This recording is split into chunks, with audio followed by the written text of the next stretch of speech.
Rewind. Oh, I don't know how to rewind, but I'm just so grateful for the creativity. And there's a level of vulnerability that it takes in order to stand up and step up and do what you do in a really big way. And especially if it's something you've never done publicly before. So I'm really honored that Christopher Wilson could be with us today on that little tiny keyboard. Yay, Christopher. Good job, good job. And of course, Genevieve Trudel, you know how much I love you and your voice, and so we're really grateful for you. And Hannah North is a new friend of mine, and I'm so delighted. Her dance performance was stunning. So thank you, thank you. But all of those things take a level of courage to stand up and do what you love, to do it with passion and purpose, but it takes vulnerability. You'll never be great if you're not willing to be vulnerable. And being vulnerable is like the hardest darn thing of all, isn't it? I know for me, anytime, I have to do something really, really different that I'm not comfortable with, like singing. A few of you were here at the old center, and every now and again, I would break out into song. And my husband would go, "Your voice is fine." And I go, "It sucks." But every now and again, I'd hear spirit in the back going, "Come on, sing that, sing that, sing that, sing that." And I'm like, "No, sing that, sing that." Have you ever had that little voice back there telling you to do something you don't want to do? And eventually you end up doing it. So I would sing every now and again. And a lot of the times, people would come up and go, "That was so fun, that was so great." Or the band would say, "Way to go." And then I'd listen to the recording afterwards and go, "Oh my God." What's that? That's my mistake, is listening to the recording. Better just to receive the accolades, no matter how fluffed up they were. But I got to say that I really do, I truly do love stepping into something new and something different. So today, as we celebrate the Universal Joy Center becoming an entity, and I believe our website should be up by the end of the week. So ujoyc.ca. It is gorgeous. Anyway, it's going to be up really soon. And when we started creating all this, we were looking at all the things we could do differently, all the ways that we could do things differently. Because when we get used to the idea of church, well, this isn't that. This is a spiritual center where we honor the uniqueness, the creativity, the divinity of each person. Right? And as you are, who you are is perfect for us. We're not concerned about whether you're showing up in a perfect way. What we want to do is honor you right where you are, as you are. Come as you are. We accept you. It's all good. So that's the journey here. So one of the things that I wanted to talk about today was the idea that when we were created, each and every one of us was created unique and special, okay? However you're created, like I don't care if you are, left-handed. It's okay, you can be left-handed here. Remember those years ago when if you were left-handed, they'd force you to change and write with your right? Like, what was that? It's not okay. And then, of course, it's Pride Month, so we know it's not okay to be gay, right? Not okay to be queer. Oh, wait a minute. Yes, it is. So we're in this place where there's all of these standards that are being disrupted. Have you noticed how things are changing? People now are not she and he, they're they and them and she and whatever, right? We've got all these differences. And so when we're going through all these changes as somebody older, we go like, well, why do I have to change? Well, I don't have to change, but I should respect the person in front of me and their choices. So that's what we're asking for here, is for us to be compassionate with ourselves, first and foremost, and then compassionate with the people around us. And in the Science of Mind, it says there's one spirit, one mind, one substance, and that one is manifesting in and through all creation.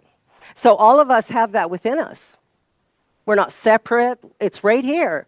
And so when we allow that to express, when we allow ourselves to go, okay, I'm created this way, and stop telling ourselves it's wrong and bad.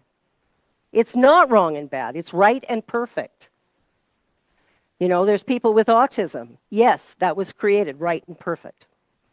Because there's something about that that allows for us who might be, what am I called? I'm not autistic, so what would I be? Neurotypical. So, or neurospicy. Oh, I like that one better. I'm neurospicy. But as we're moving along and we're creating life, what we want to do is learn how to laugh more, learn how to play more, and stop telling ourselves how wrong and bad we are when we make a mistake, when we do something silly. So I like nothing more than to embarrass myself on occasion. And so I'm walking down a street when I was much younger than this, probably around Genevieve's age. And I'm walking down the street and I'm with some girlfriends and we're walking along, chit-chatting, and I notice a good-looking guy across the street. And I'm still walking forward, but I'm looking this way. And I turn my face around and there's a telephone pole right there. And I slam my face into that pole. I end up with a huge goose egg. I'm embarrassed like you can't believe. My friends are laughing so hard, they're almost falling into traffic. And, what do you do? I was mortified. Today, if it happened, I'd just laugh. But at that time, not so much. We see ourselves differently than what we really are. I have a cold, so my apologies. I have to get Deja to mute me every 5 minutes. But what we want to do is we want to find a way to express who we are creatively, naturally, and with a sense of joy and whatever. We want to find a way to just be who we are. And we can't do that if we are hiding or pretending or whatever else is going on. So I want to have us really begin to get excited about the fact that we're all one. There isn't us and them. There's only one. And if there's only one, who am I criticizing? Who am I afraid of?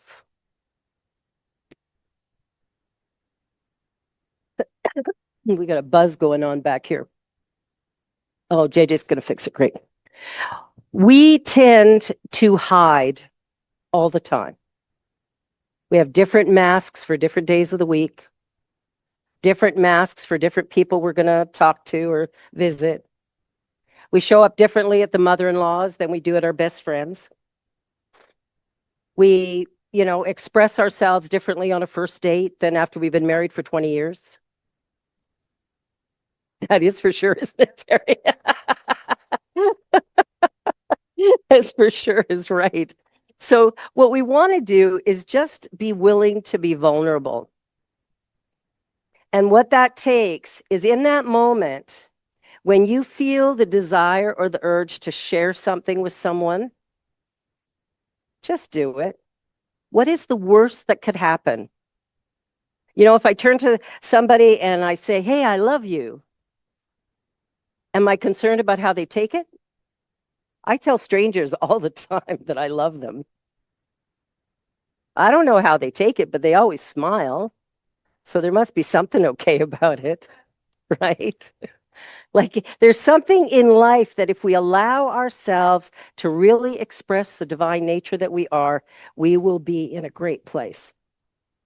So this week we're invited to celebrate Pride, of course, but also to celebrate our unity, the diversity of all of us, and recognizing the divine connection. And when we allow ourselves to do that, there's a great sense of freedom. Pardon me.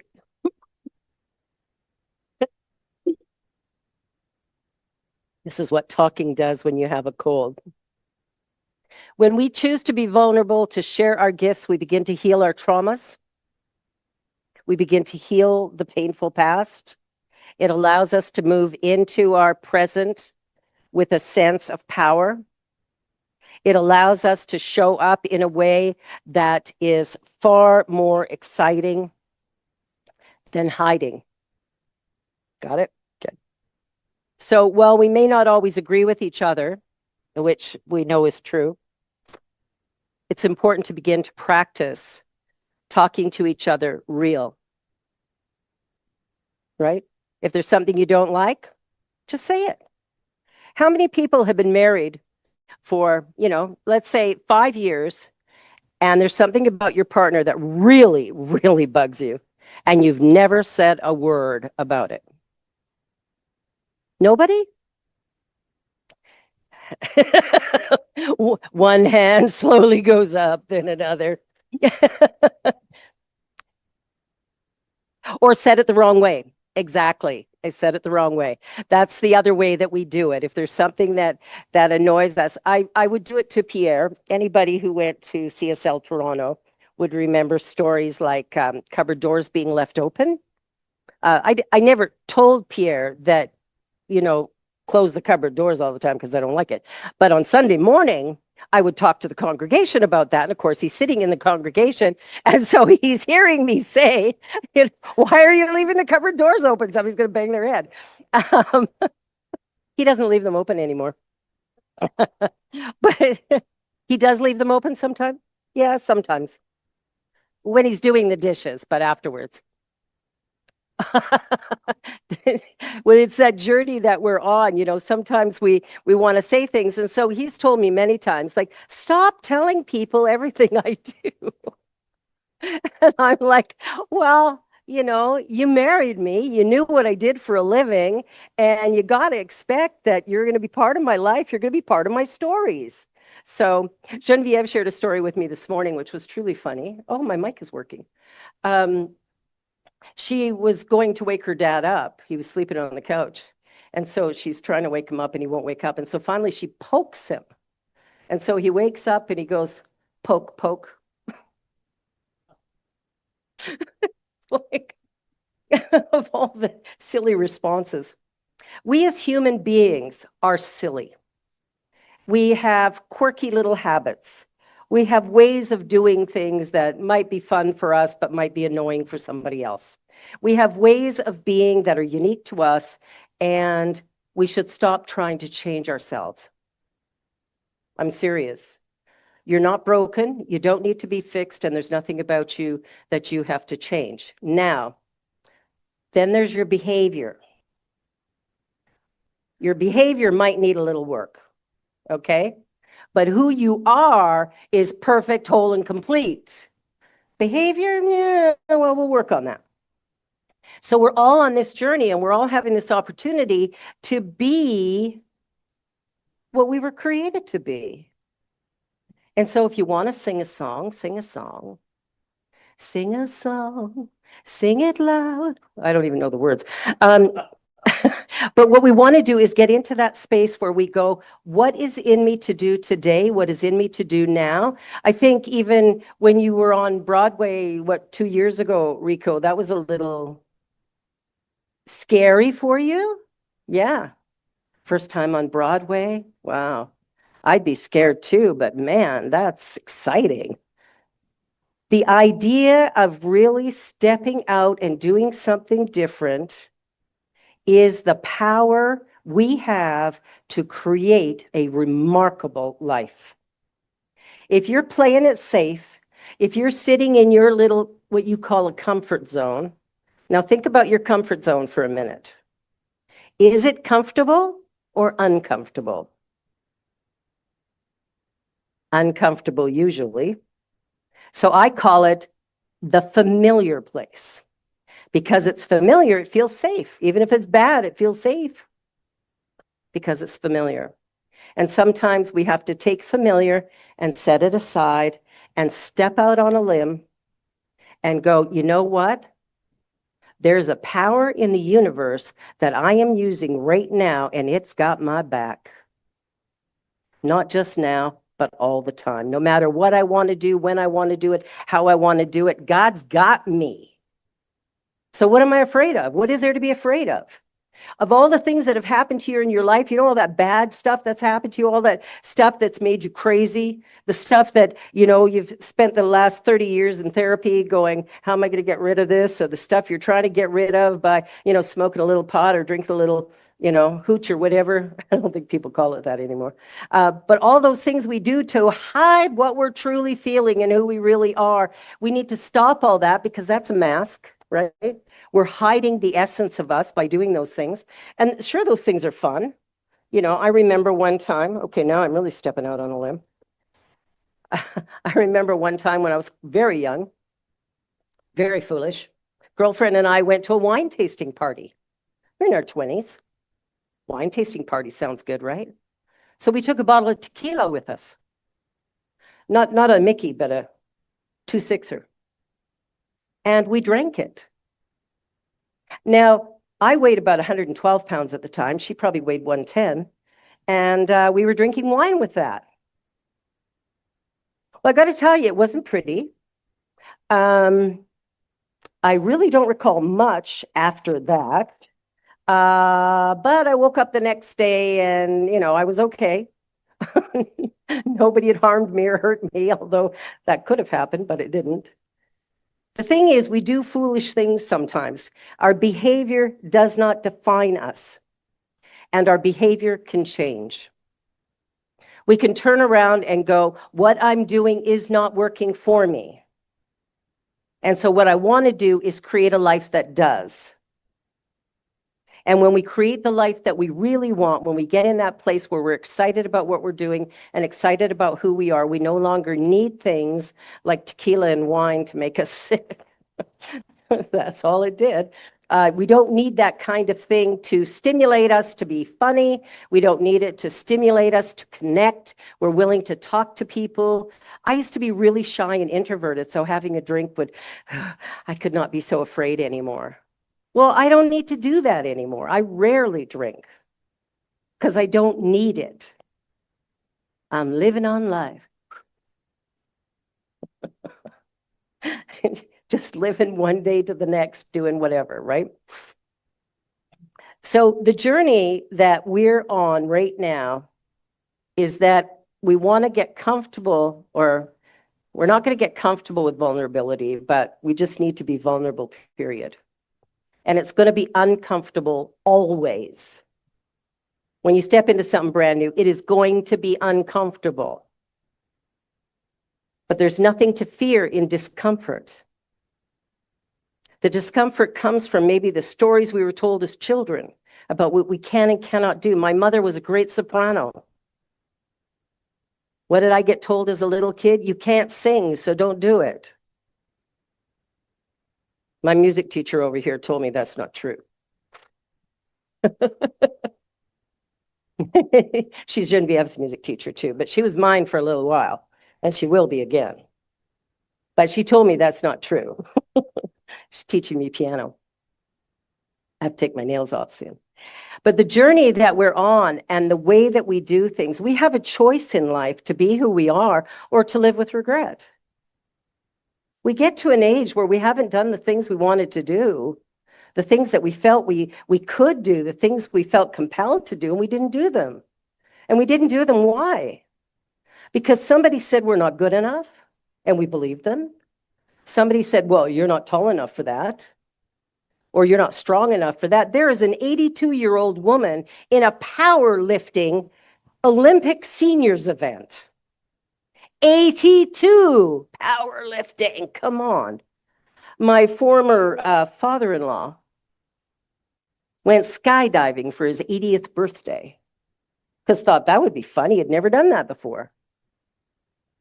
I'm like, bravo.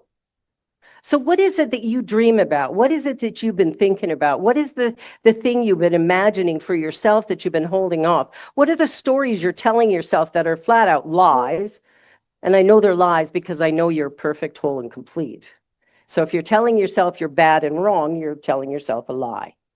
When you tell yourself you don't know something, you're telling yourself a lie. Because we are part of this one infinite power and presence, and it is always, always with us. It is all-knowing, all-powerful, and everywhere present. And given that knowledge, means perfect sense that we are absolutely where we need to be. Absolutely in a place of great, great opportunity, shall we say. Great possibilities. And we have great expectations. I think there's a book by that title. So what I want you to start thinking about from now on is when you feel uncomfortable. This is really important because we all feel uncomfortable at times. When you feel uncomfortable with some kind of emotion that's going on, I want you to sit with it. Don't try to change it. Don't try to make it go away. Just ask it a question. What do you need? What do you need from me? And when you ask yourself that question, you will get an answer. Some little idea will pop in your head. It's like when I'm doing my Wordle exercises. I do Wordle every morning. And sometimes I'll be sitting there going, what? And then a word will pop into my head and I'll go, yeah, okay. Wonk, and it's the right one. I'm like, where did that come from? Words that I don't even know. That's what happened this morning. I don't remember it now, but it was a word. Yeah, I can't remember it.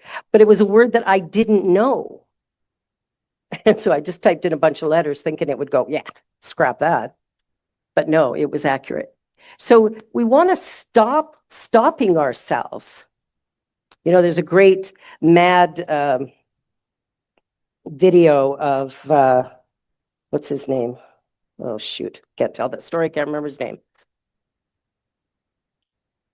Bob Newhart. Bob Newhart's doing a counseling session with somebody. And she's talking, you know, he says, I'll give you 5 minutes for $5. No more than 5 minutes. And she's going, yeah, but what? And he's going, finally, he says, I've got 5 words for you. Just stop, or 3 words for you. Just stop it. And he tells her, just stop it. You're scared of being buried in a coffin alive? Well, stop thinking about that. If you stop thinking about it, it won't be a problem. Well, I can't just stop thinking about it. He's like, just stop. Just stop it. So what are the things you're doing that you need to just stop?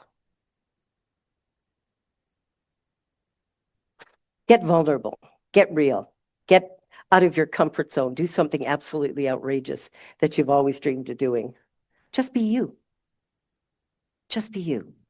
I'm going to go into a little meditation with us. We'll do this for about, probably 5 or 6 minutes. Yes, please. But I need you to be on the mic. I'm going to be on the mic. What are you doing? One of the most favorite moments of Rep B singing was this little song that we sang called I Love Myself. Oh, okay, yeah. So I'm going to teach this to you. You'll repeat out. You'll have to manage it. So I love myself so much that I could love you so much that you could love you so much that you could start loving me. So I can sing this for you. This likes to automatically turn on. So Christopher says, as opposed to Simon says, I love myself so much, your turn. That I can love you so much, your turn. That I can love you so much. That you can love you so much. You could start loving me. That you can start loving me. Here, be my mic. It goes like this. I love myself so much that I could love you so much. That you could love you so much. That you could start loving me. Try it again. I love myself so much that I could love you so much. That you could love you so much. And you could start loving me. One more time. I love myself so much that I can love you. That I can love you so much. That you can love you. That you could love you so much. and you could start loving me. Oh, thank you, Christopher. That is a great little song. All right, let us just relax into a time of meditation as we allow the energy of love and joy to just fill us, taking a deep breath in. And as you exhale, just relax your body a little bit and just feel that music. Feel that vibration of love just floating in and through you. Feel that divine sense of love, powerful, positive, just a glorious light that beams in every cell of your body. And from there, as you fill that each day within yourself, loving yourself so much that you now have plenty to share, to spare, and it's given freely and widely into the world. Smiling at every face, sharing kind words with the people you meet, being forgiving of yourself and of others.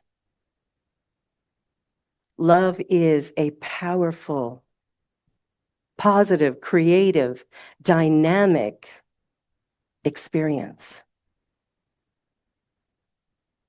Love is really the only thing that's required. Once we connect with that divine within us, the God presence, once we connect with that and we feel it deeply, nothing can stop us. Absolutely nothing can stop us.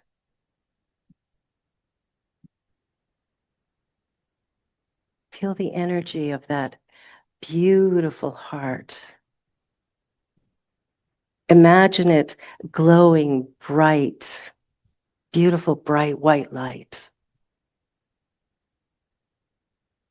And just feel that white light spreading out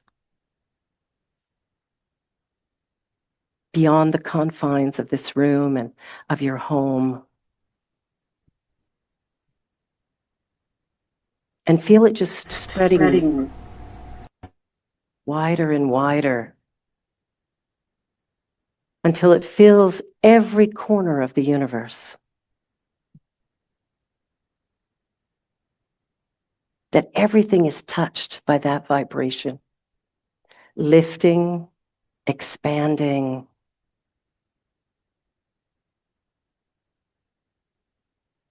Just feel the beauty of that. And the result of that incredible love is this immense joy. This joy that's been living inside of us, that has been covered by layers of discomfort. We remove those layers by being vulnerable. And then we allow that joy to bubble up into our conscious awareness, to tickle every cell of our body, to awaken the very fiber of our existence, that we might shout out loud from the rooftops, yes, I am the I am. And as we live in this place of divine light and love, in this remarkable journey, I know without a doubt that all is well. So I invite you to take a deep breath in. And as you exhale, beginning to move your fingers and toes, just coming back to this time. Take another deep breath in. And as you exhale, opening your eyes.